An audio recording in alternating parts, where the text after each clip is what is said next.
एक गांव में 3 दोस्त थे। एक का नाम था राजू, दूसरे का नाम था रमेश और तीसरे का नाम था मोहन। एक दिन तीनों ही पास के एक कुएं में नहाने के लिए गए और रस्सी एंड बाल्टी को लेकर राजू कुएं से पानी निकाल रहा था। उसका अचानक पैर फिसल जाने से राजू कुएं में गिर गया और कुआं बहुत ही गहरा था और राजू वहां से गुहार लगाए जा रहा था कि मुझे बचाओ बचाओ बचाओ। लेकिन ऊपर खड़े रमेश और मोहन दोनों सोचने में पड़ गए कि अब क्या किया जाए। मोहन ने सहानुभूति की और उसे बचाने के लिए कोशिश किया, लेकिन रमेश बड़ा कमजोर और रमेश ने कहने लगा कि यह हमसे नहीं होगा, हम नहीं कर सकते क्योंकि राजू हम दोनों से बड़ा है और एक रस्सी बाल्टी से उसको कैसे निकाल लेंगे, ये इम्पॉसिबल है।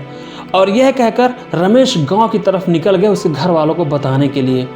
वहां राजू तड़पे जा रहा था और मोहन को देखा नहीं गया। मोहन ने हिम्मत बसाई और हिम्मत बसा करके रस्सी बाल्टी से रमेश को खींचना शुरू कर दिया और वह जब तक खींचता रहा जब तक राजू को बचा नहीं लिया।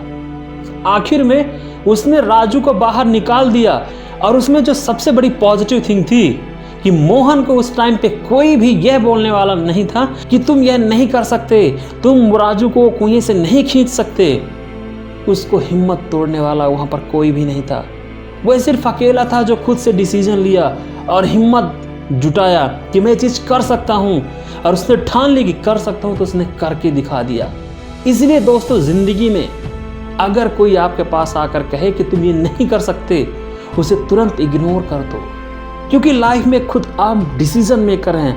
आप जो सोचेंगे वो जरूर कर सकते हैं। अगर कोई व्यक्ति आपके पास आकर कहता है कि आप ये नहीं कर सकते, अगर आप उसकी बातों में आ गए तो जरूर आप कुछ नहीं कर पाएंगे, क्योंकि आपके मनोबल को वह तोड़ देगा और आप टूट जाएंगे। इसलिए हमेशा अगर कोई आपके सामने आकर कहता है कि आप ये नहीं कर सकते, तो आप इग्नोर कर दीजिए या फिर उससे सवाल कीजिए कि मैं ये क्यों नहीं कर सकता।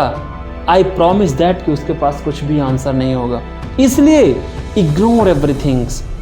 आपको खुद से कॉन्फिडेंस लाना चाहिए और आपको जो करना है जिंदगी में खुद से कीजिए। आपको सक्सेस होने से कोई नहीं रोक सकता।